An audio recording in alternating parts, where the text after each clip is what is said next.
It's been said that better questions lead us naturally to better answers, and that it's in not knowing that we open the doorway to knowing.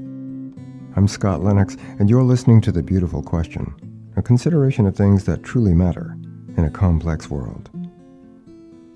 What will it look like to allow yourself to become a little lighter and let go of all the things you've been using to hold yourself down or keep yourself from moving forward? Join me this week as we consider ways of releasing ourselves from what isn't serving our highest good and giving ourselves the gift of truly letting go. This week, as we consider ways of letting go and returning to our innate lightness of being, I'll begin with a poem about my time on the Brazos River, a time of my boyhood. Sandbank treasures washed and smoothed by time, perfect instruments of wonder. Low above the water, we sidearmed them, skimming them over the shallows and out across the deep. I counted, one by one, as each one danced between water and air. 13, 14, 15, faster and faster, closer and closer together, before gravity took them under. On those days, we were champions of joy, masters of such necessary frivolity as keeps the boy alive inside the later man. Since we're focusing on becoming lighter, let's first look at some of the meanings of the word light by considering what it isn't. It isn't dark. It isn't heavy. It isn't weighted down. It isn't dense. It isn't deadly or morbid. It isn't serious. It isn't gloomy. It isn't static. It isn't ignorant or sluggish. It isn't bound or tethered or restricted. It isn't timid. It isn't stuck. What a wealth of information in such a seemingly simple word. The first time I looked more deeply into it, it occurred to me that I had spent much of my life caught up in life's opposites. Yet to see me from the outside, most people never knew. I did such a good job of keeping it hidden. Mind you, it wasn't my intention to live darkly or morbidly, but I certainly hadn't made a conscious decision not to. And I hadn't considered that as long as I continued indulging in my own pain story, the feelings of regret or frustration or anger, in feeling stuck and ashamed, in feeling less than, nothing was going to change. How could it? I was keeping the pain alive by feeding it with all the negative things I was thinking.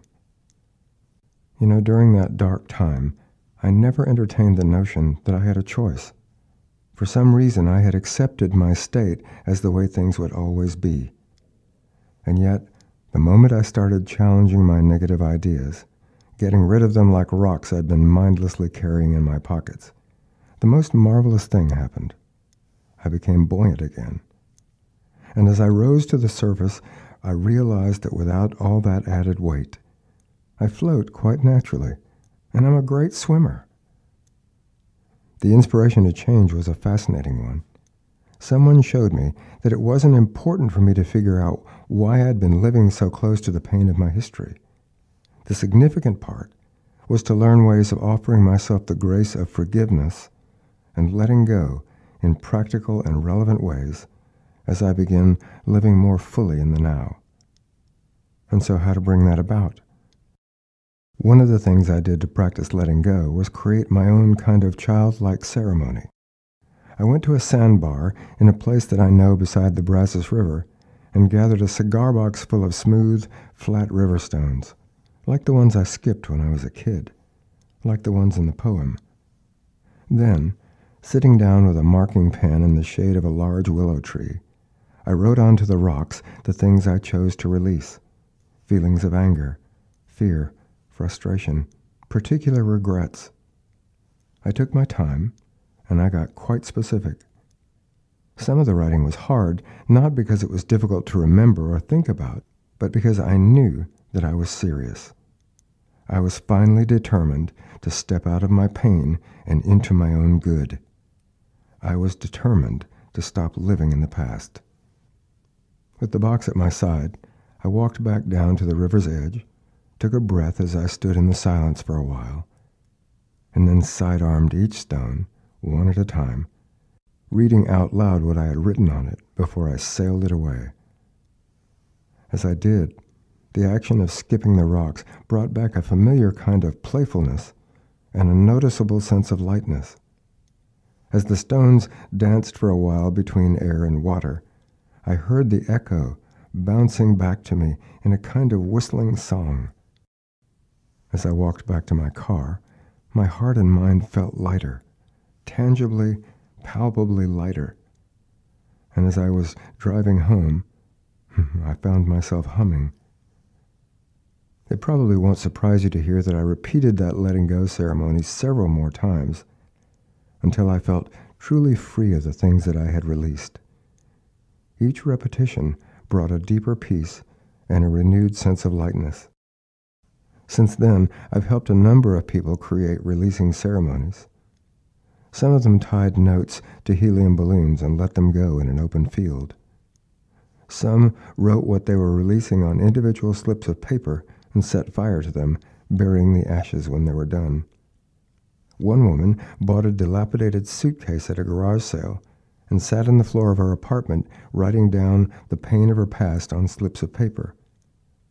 She then put the crushed pages into the suitcase, went to a bus station, set the suitcase on the loading platform, and walked away. I'm not recommending you do that, but for her it worked. Another woman dropped little notes into the garbage disposal, one at a time, reminding herself that they were destined to return to the earth, and not to her. They were gone. As we get ready to move into the new year, this week's 3 beautiful questions are about lightening your load by creating your own celebration of release. Here's the first one. As you create your own meaningful way of releasing things that have been holding you back or keeping you from moving forward, what will be the most meaningful way for you to do that? Question 2. Where and when and with whom, if anyone, will you carry it out? And here's the last one. In what ways will you remind yourself and celebrate what it is that you've done to let go and how free you are now? This is a great time to give yourself the gift of your own lightness. Here's to your success, your great success, and here's to your self-delivered freedom. As I say each week, my light with your light. Thank you again for listening. I'm always inspired by our collaboration as we work and play together, building better lives and better possibilities for ourselves, for one another, for the world, and for our beautiful planet home. I look forward to your comments and to your feedback. You can also be inspired by visiting my good friends at Cosmos Journal. That's KOSMOS Journal. Their mission is to inform, inspire, and engage global transformation in harmony with all life. You can easily find them online at cosmosjournal.org. And as always, you can find my free podcasts and guided relaxation audios by searching for The Beautiful Question in Apple Podcasts or SoundCloud or CastBox, or by visiting the podcast page of my website at scottlennox.com. If you find them useful or encouraging, don't hesitate to share them. I'm Scott Lennox, and this has been The Beautiful Question. The Beautiful Question is a One Light production, written, recorded, produced, and funded by Scott Lennox at Heart Rock Studios in Fort Worth, Texas, as a way of paying forward to life, being fully present, becoming better engaged with things that truly matter in a complex world, and committing to a healthier future for all of us.